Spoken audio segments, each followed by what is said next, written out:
Habang ako'y pauwi mga kaubayan, ay may nadaanan po ako na ito po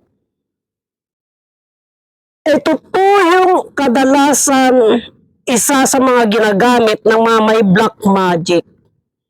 Yung mga mangkukulam mga kaubayan. Itong halaman na ito, madalas po kami makahuli na ito yung ginagamit nila sa mga probinsya. Ito po yung tinatawag na purikat mga kaubayan.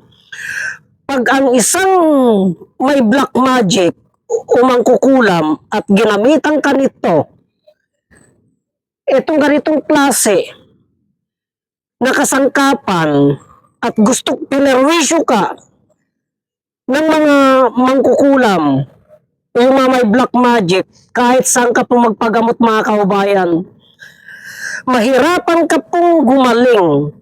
Ito po yung mga namamagang katawan, yung mga nagnanaknak, yung mga nagbabalat na lang po, na kahit ginagamot po na ganyan, kahit anong gawing gamot po, ay hindi po gumagaling-galing, yung mga nagbibitak. Ito po yung ginagamit nila mga kaubayan.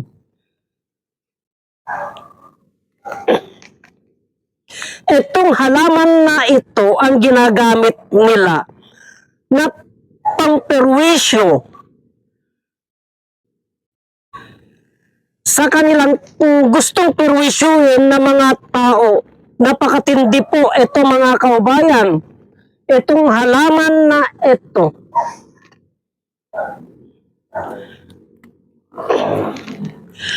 Napakadelikado po ito mga kaubayan pag ito po ang ginamit nila sa iyo. Ito. Pag ito po ang ginamit ng mamangkukulam, napakadelikado po. Kasi ang bisan niya po mga kaubayan, ayan, nakikita niyo mga kaubayan, no? Oh.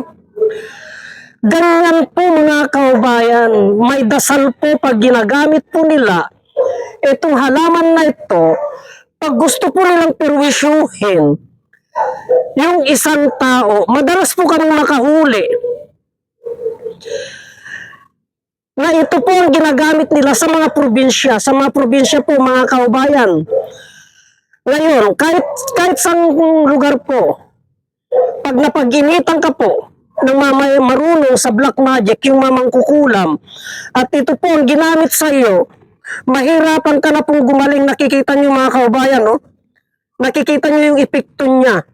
Napakadelikado po. May dasal po silang ginagamit sa mga ganito. Kaya pag ganito po ang ginamit nila sa iyo, humanap ka na po ng pinakamagaling na albularyo, pit healer, na may kakayahan na kontrahin po yung mga ganito pong klase. May kakayahan na sukalin yung mga ganitong klase, kasi hanggat ginagamot mo po yan at ginamit nila sa loob ng iyong katawan yan, tignan mo, hirap pong tanggalin mga kaubayan, no? Oh.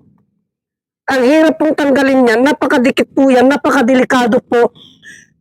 Itong halaman na pag yan po ang ginamit nila para perwisyuhin ka, napakadelikado po. Ito ang tinatawag na purikat mga kaubayan. Ayan po, napakadelikado po yan. Kaya pakibahagi naman po, pakishare po ang videos na ito para malaman din ng iba ang kahalagaan ng halaman na ito, kung paano po ginagamit ng mga may black magic. Marami pong salamat.